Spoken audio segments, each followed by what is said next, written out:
श्री स्वामी समर्थ. हर हर महादेव. जशी हाताची पाची बोटे सारखी नसतात ना, तशी सर्व लेडीज सुद्धा सारखी नसतात. बऱ्याच जणांना असं वाटतं की नवरा दिवसभर कामाला जातो आणि लेडीज दिवसभर घरचं काम करून छान आराम करते, पण तसं नसतं. सर्व लेडीज सारख्या नसतात. कारण की प्रत्येकाला असं वाटतं दिवसभराचे सर्व काम आवरल्यानंतर दुपारचा जो वेळ मिळतो त्याच्यामध्ये स्वतःचं नाव तरी कमवायचं आणि दोन पैसे घरात कसे येईल त्याचाही विचार करत राहायचं. हो, मी पण त्यातली एक आहे. मला पण कलेची खूप आवड आहे. तर माझ्या हातात ही कला आहे ब्लाउजाची. तर चला, मी आज हे ब्लाऊज शिवत आहे.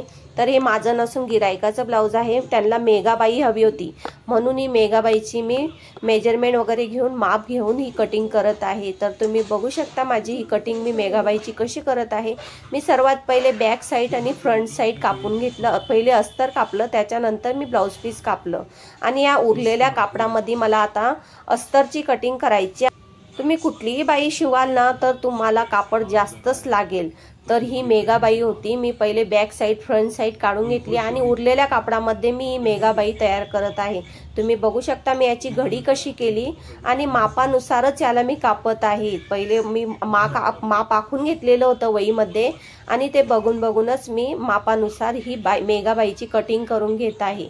तर तुम्ही बघू शकता मी त्याच्यासाठी घडी कशी ठेवली होती आणि मेघाबाई सुद्धा कशी कापून घेतली.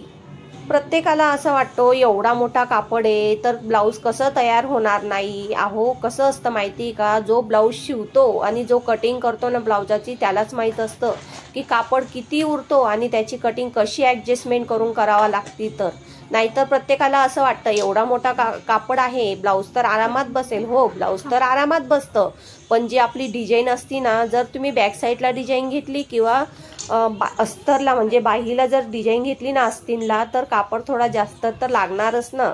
तर ह्या ब्लाऊजाला बॅक साईडला तर डिझाईन नव्हती, फक्त अस्तीनला डिझाईन होती.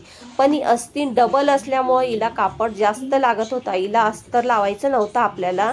ही मेघाबाई होती, मेघाबाईला डबल कापड येतो. त्याच्यामुळं तुम्ही बघू शकता आपण डबल कापड घेऊनच ही बाही कापून घेतली आहे.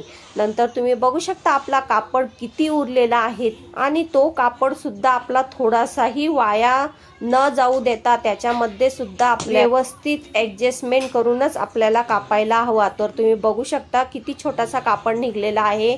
आपण त्या कापडामध्ये पायपिंगच्या पट्ट्या तयार करू शकतो. बॅक साईडची पट्टी आणि फ्रंट साईडची पट्टी तयार करू शकतो. हो, ब्लाऊज नेहमी पट्टी लावूनच शिवायचं. मी तर पट्टी लावूनच शिवते. तर तेवढ्या कापडामध्ये बॅक साईडच्या पट्ट्या आणि पायपिंगच्या पट्ट्या तयार होतील. तर आपली बाई बघू शकता तुम्ही कशी कापलेली आहे. तर ही आहे मेघाबाई डबल बाही. हे प्रिन्स कट ब्लाऊज आहे. हे शिवायलाही सोपं असतं आणि कटिंग करायलाही सोपं असतं आणि याची फिटिंग तर एकदमच सर्वात उत्तम असते. सर्वात सोपं ब्लाऊज असतं हे आणि याची फिटिंग तर एकदम छान म्हणजे एकदम बेस्टच असते. तर माझे सर्व घरातले कामं आवरून मी दुपारच्या वेळेस ब्लाऊज कटिंग केली आणि संध्याकाळच्या 6 पर्यंत मी हे ब्लाऊज शिवून मोकळं केलं आणि परत संध्याकाळच्या घरातल्या कामाला तयार झाली.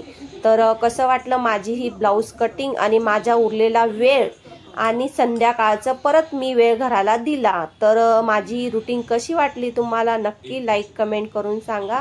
तर हा माझा छोटासा ब्लॉग व्हिडिओ आहे. मी दिवसभरामध्ये कसं अरेंजमेंट करते आणि 2 पैसे पण कसे घरात येते आणि माझं स्वतःचं नाव पण कसे कमवते आणि घराला पण पुरेपूर वेळ कसा देते. नंतर नवरा म्हणायला नको हे नाही केलं ते नाही केलं.